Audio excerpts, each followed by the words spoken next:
So we'll give it a minute and let some people jump in here to the live stream. So if you're watching this later, you can feel free to skip ahead to when we start talking here. But I guarantee you probably not going to miss what we have to say this morning and talk about. And we're just going to give it a minute, let some people jump in. Since this is an unscheduled live stream, hope you all are doing well this morning. As you can see, I am driving, but I am kind of monitoring the chat as I can look up here, and every once in a while. So if I miss a question or something, I'll try to come back to it. But yeah, it's just one of those mornings. It's too quiet here in the truck, so I am on the way to go take care of some things today, and figured out we'll do a quick live stream since I haven't did one in about a week here, and we've got some things to talk about, so it's going to be pretty cool. Just giving a minute for people to jump in, so if you are watching this later, feel free to skip ahead. But hope you guys are doing well. We've got a couple people jumping in here. So this is an unscheduled live stream. I didn't schedule this. This was just kind of a spur of the moment thing. It's too quiet. You know what? Let's do a little bit of talking.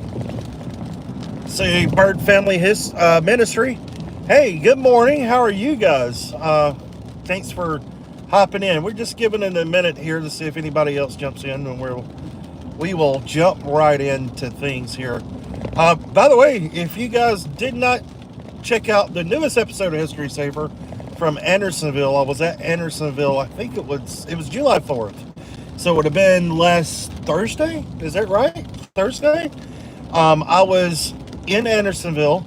That was, again, an unscheduled thing. I didn't even know I was going to film at Andersonville for the channel until, like, I think I made the decision to go to Andersonville the night before. Originally, I was going to Chattanooga, Chickamauga.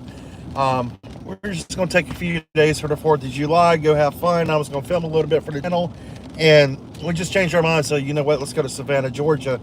So I stopped at Andersonville on the way to do some filming. And I am so glad I did that. Never been to Andersonville, Georgia before.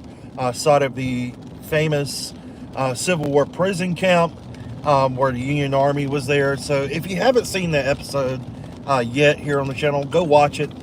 Share it with your friends, you know, all that good jazz. But you will be able to share my first experience in Andersonville along with me as I'm actually going along. Which is one of the things I like about doing this channel, is that a lot of these places you guys see me go to have been places that's been on my bucket list since I was like 7 or 8 years old. And I'm actually seeing a lot of these places, 90% of them to be exact, for the first time myself when you see them first pop up on this channel, which is pretty unique to be able to share that experience with you guys.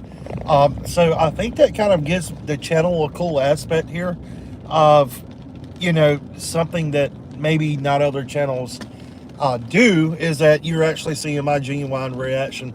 Dustin's in here. Good morning, man. I hope you are well, and things are doing good up in the Midwest,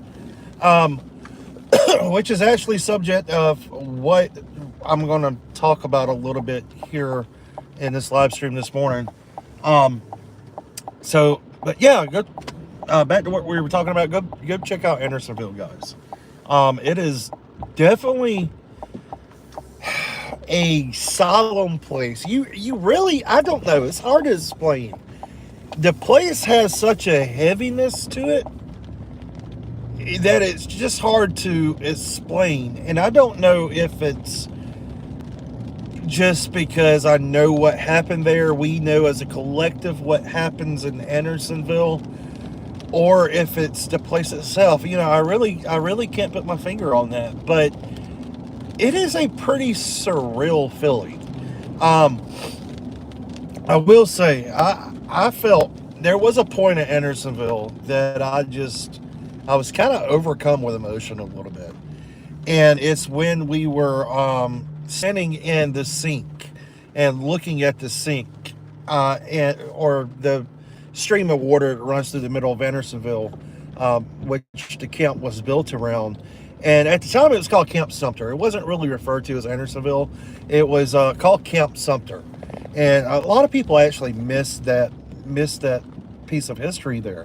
But when this camp was built, it was built around that stream, and that was for the purpose of having a way to provide the prisoners there with drinking water. The Confederate Army didn't have to worry about it. And they would do their business in the upside of the stream, and then once it makes its way down to the Federals or Union soldiers who was encamped in Camp Sumter, they will of course be subjected to that dirty, raunchy water, where the Confederates had, did their business in, washed their laundry, washed their utensils, took a bath in, and then they pee-peed and poo-pooed in it as well. And then that will all flow down into the camp of Andersonville, or Camp Sumter, to the Federal and Union soldiers, and then they would drink the water because, Georgia's hot. Georgia is stinking hot during the summer months. And it was back then, too. So, you have to have water to survive. So in the early days of Andersonville, this is what happened. They just had to deal with the water, and a lot of them ended up dying of disease there. And that's one reason why you would see the well sites that we saw, the little markers indicating where a well is. That's one reason why you would see that in Andersonville, is that they were desperately trying to dig these wells. Now, of course, they would dig some of these for the purpose of escaping. And there were there were a number of successful escapes actually from Andersonville. And that's something that's not mentioned. I think I even failed to mention it in that video. See, Dustin says, talk about insult to injury, dreadful living conditions, and then finally able to get water, and they're dying from water. It really was. It was a horrible situation for these Union troops in camp there. And it's not even the water that they having to fight against. It's also the heat, the mosquitoes, it's Georgia, so you got fire ants everywhere. Things haven't changed that much since 1863, guys. So you still have the snakes, the fire ants, the mosquitoes, the yellow flies, all of that to contend with, along with the heat.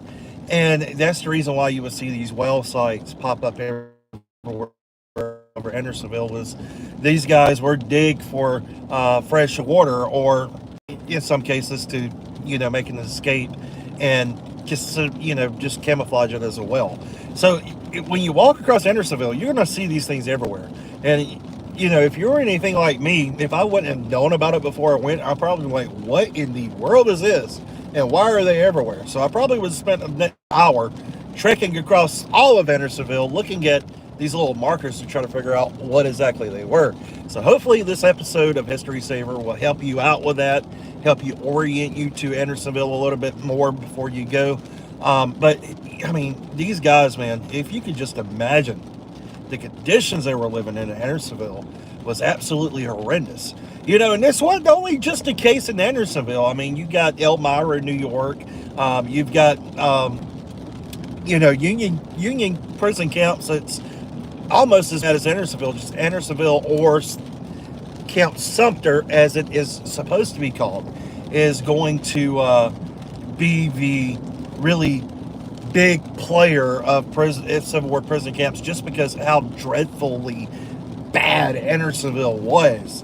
Andersonville was horrendous, and it was pretty cool to be able to go to Andersonville and share that first visit that I've ever had there, along with you guys here on the channel. And the American Battlefield Trust was recently there. Go check their videos out on their channel as well for some of that. And I think Carol Reardon and Gary Edelman were recently there. I believe Chris White was as well. So you can go check them out. They are actually, Gary, Chris, all those guys are doing the ABT, American Battlefield Trust Teachers Institute conference over in New Orleans this week. I was supposed to be there. I know JD from History of Ground, Chris Mowry, is there as well. And I was supposed to be there, just going with some of my crew there from Emergency Civil War, Chris Mikowski, and some of those guys, and just going and enjoying it for myself too as well, and meeting a few people. But I'm not able to get over there this week, so I had to miss out. But if you guys are a teacher, if you are an educator of any type, you really should get involved with American Battlefield Trust and make that push to visit one of these teacher institutes, or one of these events they put on for teachers, because it's really an amazing experience. You get some top-notch battlefield tours. You get some awesome talks. I think my friend Mike Bunn is there this week talking about maybe some of the Mobile campaign and Blakely as well. So he's going to be there. Chris Mikowski, my boss with Emergency Civil War, is going to be there. And then a few other people as well, Gary Edelman, Chris White, JD from Mr. Underground, Chris Maurer will be there. So there's a ton of people that's going to be at this thing, and it's it's definitely a lot of fun to check out, especially if you're an educator. This thing is specifically geared for you. So yeah, become a member of American Battlefield Trust, especially if you're an educator. It's got its perks. Also, we have our Emergency Civil War Symposium coming up for 2024.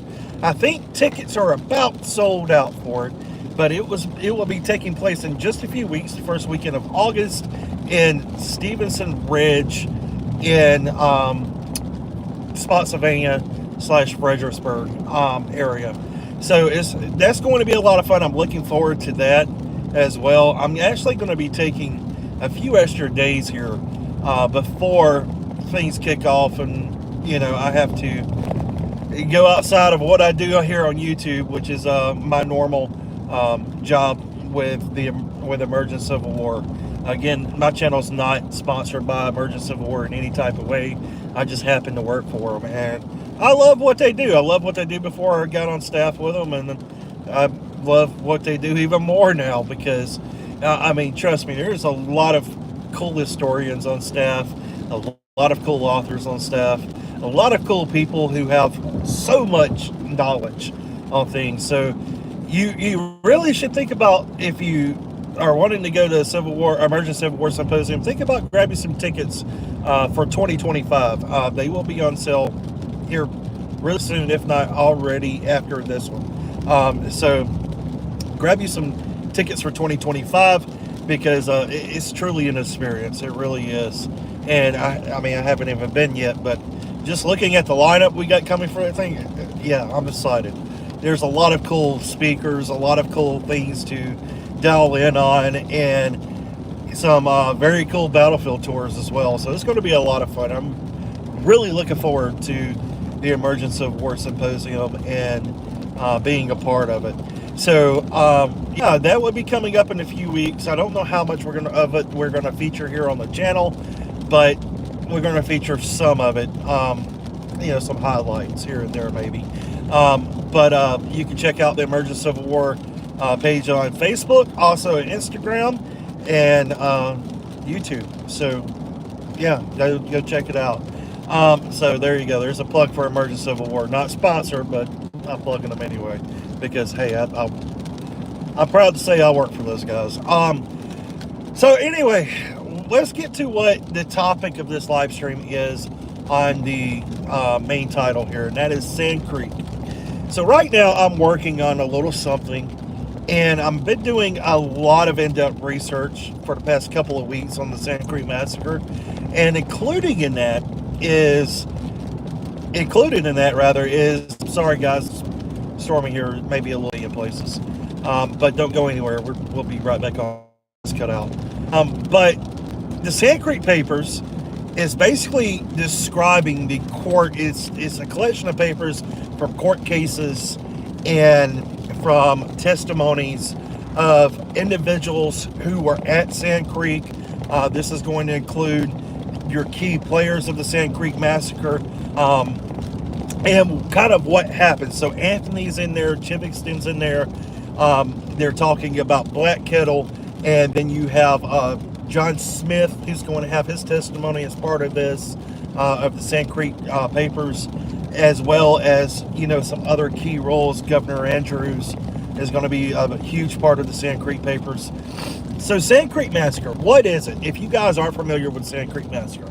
Okay, the Sand Creek Massacre takes place in November of 1864. At the end of November, it's going to be November, really kicking off around November 28th, 29th is when this is going to happen. And it's going to be in 1864. Of course, we have the American Civil War happening. Now, this is actually going to play part of the American Civil War, and there's something about the Civil War that most people overlook just because they consider it more of an Indian Wars thing. Well, in my opinion, it's not. It has direct ties to the American Civil War, and when you read the testimonies in the Sand Creek Papers of some of the key players, key individuals that are taking part in this, you will see how that overall bigger picture is taking shape. So 1864, November, you have Sand Creek that's going to be in the area of Colorado, and there is going to be Cheyenne and Arapaho Native Americans there. So during this point of history, there's a lot going on. You've got the American Civil War, of course, raging in the east and in parts in the west. And then you have, at the same time as this, the Indian question, the Native American question. What to do with these people? You have a rush for people wanting to go out west. There's been precious minerals found out west. There's precious opportunities to make money out west. And so the country's wanting to expand. And in order to do that, well, they have to put the Native American by the wayside.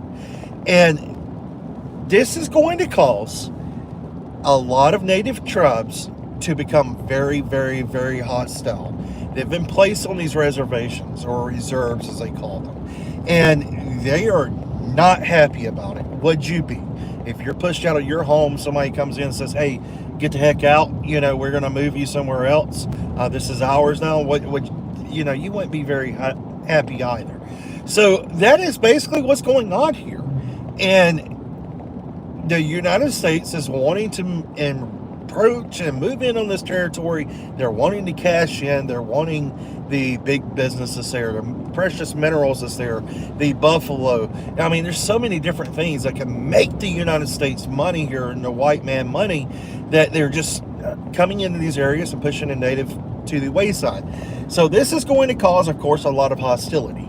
And during this point in the events leading up to the Sand Creek Massacre, you're going to have the Cheyenne and Arapahoes, Kiowas, and numerous other tribes that are going to be waging a type of war with the United States of America. Rightfully so. They're being pushed out of their homes, and they're going to start attacking wagon trains. They're going to start attacking settlements, and they are just ticked off. And this is going to, get worse and worse and worse. But you do have bands of the Cheyenne and Arapaho who are friendly.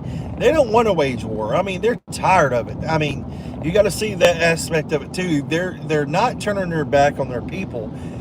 They're just tired of seeing women and children and innocent lives lost. And they're just, we're just going to have to adapt, overcome, and learn to live with the white man. This is what we're going to have to do. We're going to have to learn to adapt and live with these settlers. So they don't want to see any more of their people dying. Black Kettle is going to play a major role in this. Black Kettle is a Cheyenne chief, and he is a big leader among half of the Cheyenne people. Now, also with the Cheyenne, you have a group called the Dog Soldiers, who are going to be that war party, that Cheyenne tribe who's waging war against the United States. So, but Black Kettle is going to be begging, basically, for some kind of peace between them and the United States. for his people in the United States. You know, he's telling them, not all of us want war, not all of us want to fight. You know, we making my cameo in the chat to say hi, enjoyed the Andersonville video. Andersonville, always engrossing those. Hey, man, thanks so much for stopping in, Readout. Appreciate you stopping in. You know, so these people are saying we don't want war. You know, we want peace. We want to live normal without having to worry if we're going to die every freaking day. So, you know, they go to Governor Andrews, him meaning Black Kettle, and a few other chiefs from the Arapaho and the Cheyenne nations are going to beg some of the military leaders to take them to Governor Andrews in Colorado. That way they can basically beg for some way to find peace between the two. Governor Andrews tells them, well, look, I don't have any say-so of being able to make peace with you people. And this is trying to go quote off of what he says to them here. You know, I have no authority to make peace with you people. Take it up with the military. So, Black Kettle and a few of the other chiefs from the Arapaho and Cheyenne nations are going to go to Fort Lyon, and they are going to find refuge there because the major over that area or that fortification would tell them at the time, and you're going to have a change of command there. But he's going to tell them, you know, look, if you can live peacefully, you know, give up your arms. Any possessions that you guys have stole from the whites, give them up and lay down your arms and agree to live peacefully with us. We'll take you in. Good morning, Josh and everyone. Good morning. Thanks for joining me, man. But he's basically going to tell them, if you can do all of this and give us back what you stole from us, whatever items that may be, then, you know, we could find some common ground here, and we could feed you and supply you for a little bit. So that's what happens. The Cheyenne and Arapaho tribes that are friendly are going to go out. They're going to gather their families, and they are going. Good morning, Bird Family Ministry. How are you guys? Thanks for joining in. Good to see you. So they're going to go out, gather their families, gather all the goods they've stolen, and they're going to come back to Fort Lyon. They're going to return these goods, which include horses, mules, firearms, you know, just a number of different things. And they're going to return them, and any white prisoners that they also have, which I do tell them they have a few white prisoners, some of those prisoners will return. They're going to feed them there at Fort Lyon. They're going to shelter them, or help them shelter, and basically live in peace for a little while. Spicy tuna rolls, good morning. So this goes on for a little bit, and they keep telling them, but we have no authority to make peace with you. We can't do that. That's got to come from somewhere higher up. So the authority at Fort Lyon is waiting on word to be able to do this, basically. And then time goes on, and there's going to be a change of command at Fort Lyon. Governor Andrews also going to put out to the state of Colorado in a declaration to all citizens in order to fight all Native Americans. If you come across any hostile Indians, kill them. Kill them. Do not take them prisoner. Kill them. And then take anything you want from them as payment for doing so. And this is not just for military. This is for every citizen of Colorado. And he says, there will be nothing held against you. Kill any hostile Indian you can find and take whatever you want that they have as payment. There's also going to be troops raised called the 100 Days Men. There's going to be on a 3-month-long enlistment, and they are strictly to fight the Native American. And they're there to help in doing that. So what's going to end up happening is you're going to have a lot of hostilities begin. There's Native Americans who's, some of the war tribes, of course, are going to attack some settlers. They're going to attack wagon trains. They're going to kill people. I mean, this is kind of a war with the United States here. So, I mean, it happens. And the thing about it is the white settlers are doing the same to the Native American. I mean, this is a two-way street here. It's going back and forth of hatred and hostility. So one side has more of the obligation of the right to be doing this than the other, but no one has the right to take innocent lives. So, this is just going to be a sad part of history. And it's going to feel a lot of hate. And so what happens over the course of time is there's going to be a change at Fort Lyon, and the new guy in charge of Fort Lyon is going to say, hey, I'm not feeding you anymore. I'm not giving you anything else. I will protect you best I can if you stay friendly, but you can't stay here. You've got to get out. My orders are that you cannot stay here. I'm not going to feed you. I don't have orders to do that. And my orders are to attack Native Americans. He takes the Black Kettle people of Cheyenne and some of the Arapaho and says, okay, you're friendly. I'm not going to mess with you. But you're not staying here. You could go to Sand Creek and camp a little ways away from the fort. There's good buffalo hunting ground there. Since I'm not feeding you, you can find food there. And you guys stay in that vicinity. So that's what they do. And Black Kettle is told by an interpreter and some other people. Interpreter's name is John Smith, who has a half-breed son with Black Kettle and his people as well. And he's an interpreter for the United States military. He's actually employed. And he is sent to Sand Creek days before the Sand Creek Massacre to basically gauge what the attitudes are towards the white settlers and white military there at Sand Creek among the people. And it's pretty good. I mean, he says they're perfectly content. Other reports would state from military leaders who's going to attack the camp that the Indians were stating they were not happy that the white man was wanting to wage war against them, and they were not being friendly towards them. So you got two different conflicting stories taking place here, and this is going to be the norm in these Sand Creek papers. If you read them for yourself, they're not very long. They're 125 pages long, I believe. Go look at them. But this is going to go back and forth. One person's going to say one, another person's going to say another thing, and this is just going to keep a revolving door here. So what ends up happening, John Smith goes with them. He's in camp with them just a few days prior to the Sand Creek episodes here.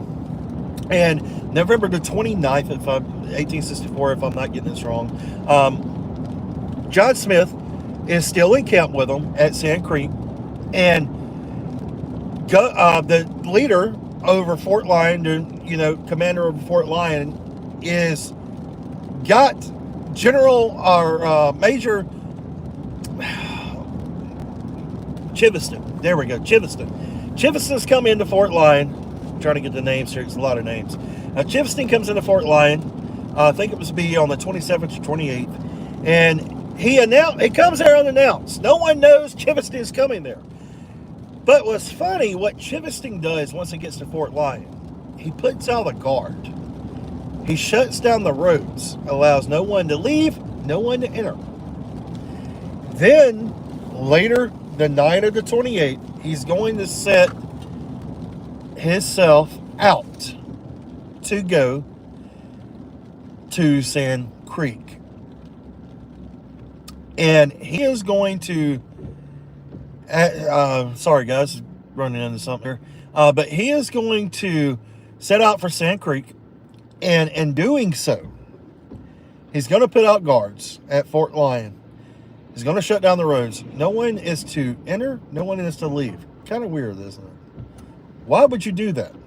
And even the other military authorities are questioning this in these Sand Creek papers and the testimonies. Like, why? Why is he doing this? What's his reasoning behind shutting everything down? So there's a lot of what's going on here, kind of sensitive feeling. Chiviston approaches the major there at Fort Lyon, says, look, buddy, you can join us. This is what we're doing. We're going to attack the India. So the major there says, okay, I will go with you. Now, the reason why the man in charge at Fort Lyon has not made an attack on the Native Americans is simply because there is a 3,000 strong war party, or that said 3,000 strong, that's going to be about 80 miles away, or 100 miles away, and he doesn't have a big enough force to contend with them. And he knows if he would attack the people at Sand Creek, then it would cause an outright war that he has not the manpower for. So he doesn't attack. But this whole time, that he says that was his plan. But he tells Chiviston, okay, I'll go out with you. I've got about 125 men and 2 howitzers. Let's go. As long as you promise me this is part of the grander plan of attacking the main force. And Chiviston says, of course it is. So they set out. And Chiviston and these forces of 100 Days Men and elements of Colorado Cavalry are going to make it early morning, around sunrise, between sunrise and dawn hours, assault on Sand Creek. John Smith, the Indian interpreter and the man hired by the military to be at Sand Creek, is awakened that morning by several of the chiefs, telling him there's cavalry approaching, there's weird-looking soldiers, can you go out and find out what's going on? So Smith does. He leaves the camp, goes out, he gets within 50, 60 yards. They open fire on Smith. Now, he does not look like a Native American. At the time, he's wearing pants, and he's wearing a U.S. military overcoat and a slouch hat. He looks every bit as a white man. So, the thing you may think about when you see in the movies these guys dressed like natives, he wasn't dressed like a native. He had a half-breed son who was, but he was not. And he was as white could be. White-looking as white-looking could be, looked just like a soldier with the overcoat on. Well, they fire on him. And he takes off running back to the camp. He states in his testimony that he barely made it back to his lodge with his life. And he tells Black Kettle to run up the American flag. He was given an American flag several years earlier. And up under that American flag, he tells him run up a white flag, as you've been told to do in the case that soldiers run across you guys. That way you can let them know, hey, we're friendly. We're not here to harm you. And in return, they won't harm him. So Black Kettle does this. On his lodge, he runs this American flag with a white flag of surrender or peace up underneath. And, well, it's, F ears. Colorado cavalry troops in the 100 Days Men and either 2 to 4 artillery cannon are going to assault the people at Sand Creek. They're going to be spread out on either side of the banks, and they're going to be firing down into the village, and they're also going to be firing at any point the Native Americans are retreating. Now, at Sand Creek, the inhabitants there's no war parties there. There's very little young men there. Most of these people are going to be old men. Some of the chiefs, women, and children are going to make up the majority. And Chiviston's orders are to take no prisoners. No prisoners whatsoever. None. He wants everything cut down. So, John Smith is spared. They know who John Smith is. They do spare his life, even though they just try to kill him. They do spare his life. They spare a few other people's lives who are, with the military as traitors, things like that. And so they're going to spare a few lives, but for the most part, you're going to have close to, and the numbers on the testimony papers have been constricted. I don't know. I've lost count on how many times they have changed the numbers. But let's say roughly there's going to be 1,000 people there, okay? And most of these are going to be women and children. and old men. And they're just going to cut down anything that moves. There's probably going to be about 500 people, I would say, that are going to be massacred at Sand Creek. And most of these are women and children. This is going to play scene of some of the, and I'm going to tell you guys, in reading these descriptions, I've lost count of how many times I've had to stop because of tearing up, because of being angry. And even now, even thinking about it, I mean, it's really emotional.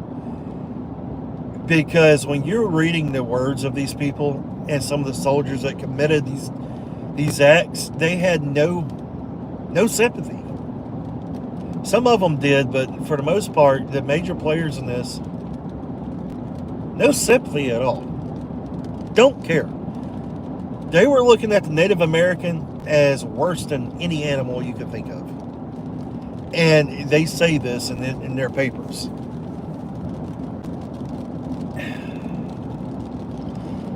Some of the words I read in these testimonies and these court cases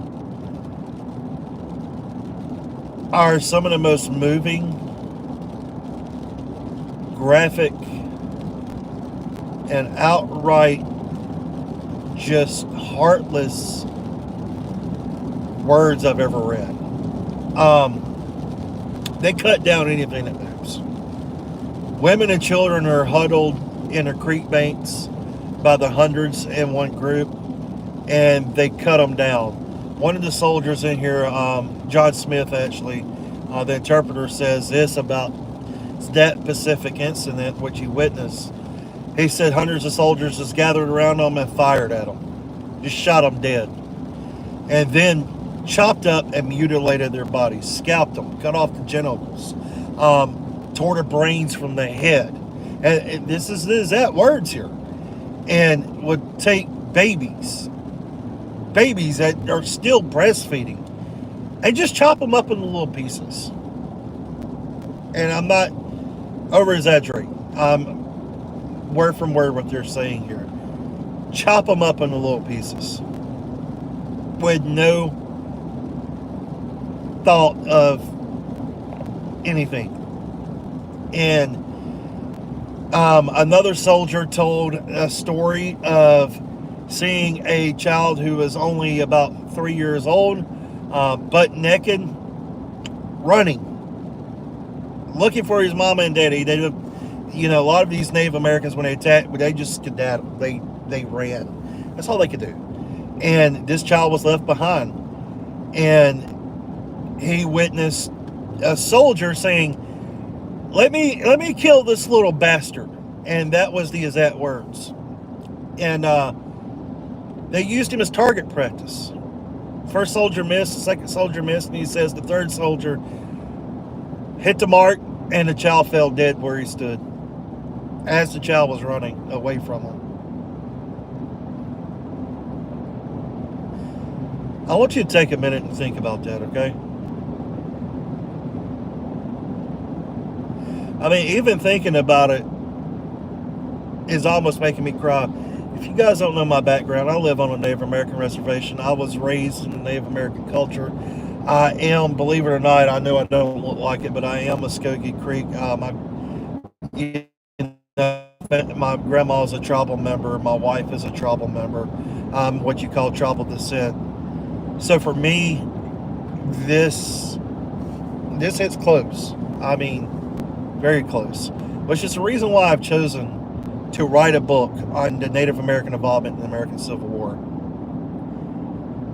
Because this history that's forgotten about, there are large roles played during the Civil War, like this massacre at Sand Creek.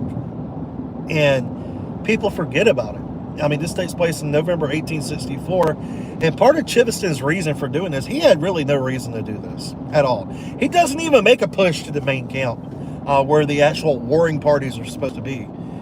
He goes back to Denver. Chiviston's running for election. A lot of people think this was a political ploy, which from everything I've read, I 100% believe so.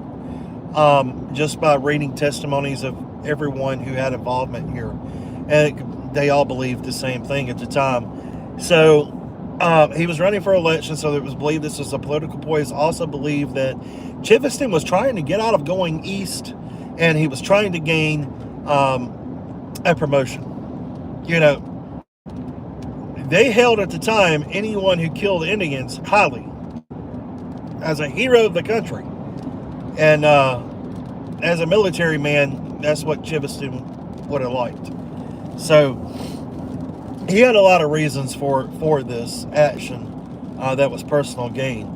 John Smith's son, who was the half-breed we talked about, survives the main battle. He is in the lodge of John Smith there at Sand Creek, while Chiviston and the rest of the soldiers are still there. This action takes place. It happens at dawn, between dawn and first light of the 29th, and it goes on until about 10, 11 o'clock that morning. After the main battle is over with, Chiviston's still there. John Smith's son, the half-breed, is inside of the lodge, and they basically come to John Smith and they say, hey, you know what? We're going to kill your son. And John Smith, there's nothing he can do. He knows there's nothing he can do. So, some of them do go to Chiviston. They beg for his life. They say, actually, the major from Fort Lyon goes to him and says, hey, this guy could be some importance to us. He knows English, he knows the languages, he's grown up around the people, has a good repertoire with us, good repertoire with him. It could be of some use. You could use this guy. And Chiviston goes, I have no orders to spare him, so I'm not doing so. Enough said. Not talking about it anymore. This is exactly what he says. They put a bullet in John Smith's son's head. And then come to John Smith and they go, oh yeah, by the way, your son's dead. So yeah, this is what happens at Sand Creek. And it is, there was no reason for it. None. Other than, it was good to kill the Indian, basically. And I'm sure in saying that, I'm probably making some people mad or whatever, but I'm just telling you the honest truth here. This is what was believed at the time. It was good to kill the Native American. And as sad as it is to think about, it was the honest truth. And the Native American is going to play so many different key roles in the American Civil War that's often forgotten about. And I'm hoping with the book I'm working on that maybe some of these battles that were forgotten will no longer be forgotten, and some of these things will come into light.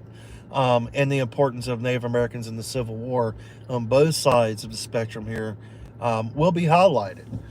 And, it'll be a part of the Civil War history book that is opened up for others to learn. And, so it's something close to me from growing up, kind of in that culture. It's and living on the reservation myself, it's very close to me. And it is a real passion. But, Sand Creek is definitely worth studying about. It's often forgotten about. Not a lot of people even know what Sand Creek was. And I'm working on some things on this. And that's kind of what sparked this live stream this morning. I'm not giving away what I'm working on. I don't know if I can really put that out there, but it is definitely one of the more trying research projects that I've ever taken.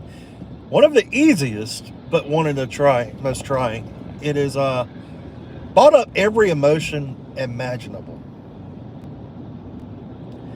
It just shows you, like I said in the Andersonville episode,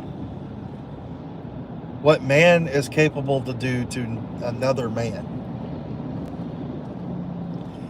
We're capable of so many horrible things. And, being a historian and a military historian and studying about these things, you're given a test to help educate others on the people and events of the past. And honestly, things like this are more forgotten about than they need to be. And as a historian, it's my duty to study these things, help get others interested in it, and just preserve the education. That is the duty of a historian: preservation and education. If anyone asks, if you're a historian and anyone asks you what you do, or what does a historian do, its purpose is preservation and education. I mean, that's the gist of it. Preservation, education. It's a passion, but stories such as Sand Creek are lost, and it takes a historian to bring them back to light. So it is it's pretty cool to be a part of it. It's pretty cool to be able to dive into the stories of these people at Sand Creek and of both sides. In order to understand events, you need to understand both sides. You can't just understand one side. There's two sides to every story, and that is the God's honest truth. There are two sides to every story, and it is definitely the case in Sand Creek. There are two sides to that story. And reading the papers of Sand Creek has been one of the most interesting and emotional reads I have ever taken part in.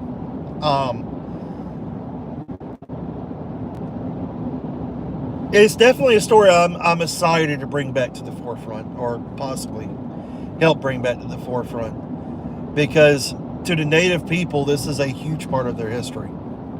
There were so many lives lost at Sand Creek, so many lives that affected the direct outcome of the future generations. And for even the white settlers, there were only about 50 killed there, of the military killed at Sand Creek, about 50, as opposed to the hundreds of natives, most women and children. So if you ever get the chance, visit the Sand Creek site. I have not yet. It is on the list to do at some point. Also, Little Bighorn's on my list. But if you ever get the chance to visit or even read the Sand Creek papers, please do so. You can find them on Kindle. That's where I found them. And I got them on Kindle. So you can go read them for yourself. They're on Kindle. Just go on Amazon, search Sand Creek papers, you'll find it. And it doesn't cost much at all. I mean, they're only a few bucks. But if you want a primary source, it can't get any better. Yeah. So anyway, that's the story of Sand Creek, guys, in a nutshell. I drug that down for an hour here, but hopefully you stuck with me a little bit and enjoyed it. And you'll see more about Sand Creek. I'm gonna be doing some other stuff on Sand Creek. But there you go. There's a little Sand Creek Massacre history for you on this fun.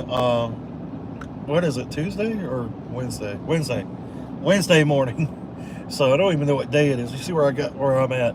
So right now I'm on the way to go get some things done, and then I got to go home and get some work stuff done. But it is I've just got things to go take care of this morning. Anyway, thanks for the background of Sand Creek. Look forward to the book. Thanks so much, Dustin, for tuning in. Yeah, I don't know. My mind's still kind of on it right now, which is the reason I'm putting words together here. It's going to be interesting to guys, and several other places we're planning on going. I can't wait to take you guys along with me. So stay tuned for that. And guys, I'm going to end this live stream this morning. I'm where I need to be. I need to take care of some things, and then get home and get back to work on some other things I'm having to do. So for work. So anyway, thank you for joining me this morning, and I look forward to doing another one of these spontaneous live streams at some other point with you. If you haven't watched the Andersonville video, please do. And if you want to help the channel, share it with your friends. Share the channel with your friends. I know a lot of you guys, the numbers on how many of you watching versus how many of you are subscribed is low. It really helps the channel, though, if you subscribe. So, I don't really care about how many people subscribe or watch the channel. I do this because I like it. But, help us get the word out there, though, on some of this history. Let's teach some younger people history here. So, and take some people to places they may never get to go. And, they at least can do that through me and this channel. So anyway, have a good morning, guys. Keep observing history. I will talk to you soon. And check out Emergence of War Project Pass, the History Underground, American Battlefield Trust. I'll Dressing Gettysburg. I always forget to Dressing Gettysburg. They're sponsors of my channel. That's bad. But check out Dressing Gettysburg podcast. Also, Emergence of War podcast. Go check out Chris Mikowski there. Just put up a new podcast episode yesterday, and it's absolutely amazing. So go check it out. I will catch you guys on the next one. Until then, keep observing history, stay safe, and we'll see you from Wilson's Creek.